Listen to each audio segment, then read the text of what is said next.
Assalamualaikum warahmatullahi wabarakatuh. Perkenalkan, nama saya Feren Audita Septiani Lanonci, kelas Kimia A. Di sini saya akan mempresentasikan materi terkait industri susu dan keju. Seperti yang kita ketahui, susu adalah cairan sekresi kelenjar-kelenjar mamae ternak yang sedang laktasi. Susu dihasilkan dari ternak terperah penghasil susu yaitu sapi, kambing, maupun kerbau, di mana susu adalah bahan makanan yang bernilai gizi tinggi yang dapat diolah menjadi beragam jenis produk. Produk di dalam susu terkandung air sebanyak 86,90% protein, 3,50% laktosa, 4,90% lemak, serta 4% serta mineral sebanyak 0,70%. Kemudian keju merupakan produk olahan susu yang sudah terkenal di masyarakat. Keju juga merupakan makanan yang diolah dari susu, baik itu susu sapi, susu kambing, atau susu kerbau, yang berbentuk seperti endapan atau padatan. Keju terbagi atas dua jenis. Yang pertama ada keju lunak atau yang disebut dengan soft cheese, dan juga ada juga keju keras atau yang disebut juga hard cheese. Untuk komposisi bahan baku, yang pertama adalah susu, yang kedua adalah gula, yang ketiga adalah perisa artifisial, yang keempat adalah pengemulsi atau penstabil. Untuk proses pengolahan bahan baku susu, yang pertama penanganan air susu yang baik setelah pemerahan dan pencegahan terjadinya kontaminasi pada air susu. Yang kedua, sterilisasi susu. Sterilisasi susu adalah proses pengawetan susu yang dilakukan dengan cara memanaskan susu sampai mencapai temperatur di atas titik didih sehingga bakteri maupun kuman berikut sporani kuman akan mati semua. Yang ketiga yakni pengawetan susu. Pengawetan susu berguna untuk memperpanjang masa simpan dari susu tersebut tanpa merusak karakteristik dari susu tersebut.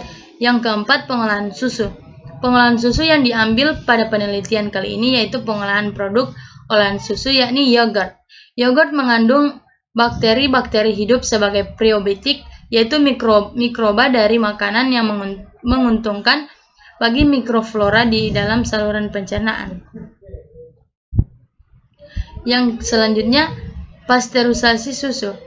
Pasteurisasi susu dilakukan pada susu 70 derajat Celcius untuk membunuh seluruh bakteri patogen. Yang selanjutnya, penambahan enzim Rennet. Rennet memiliki daya kerja yang kuat, dapat digunakan dalam konsentrasi kecil. Untuk perbandingan antara Rennet dan susu yakni 1:5000, kurang lebih 30 menit setelah penambahan Rennet ke dalam susu yang asam, maka terbentuklah curd. Selanjutnya, pengemasan susu. Pengemasan susu bertujuan agar enzim Rennet dapat bekerja optimal. Selanjutnya, pematangan keju atau ripening. Untuk menghasilkan keju yang berkualitas, dilakukan proses pematangan dengan cara menyimpan keju ini selama periode tertentu. Dalam proses ini, mikroba mengubah komposisi curd sehingga menghasilkan keju dengan rasa, aroma, dan tekstur yang spesifik.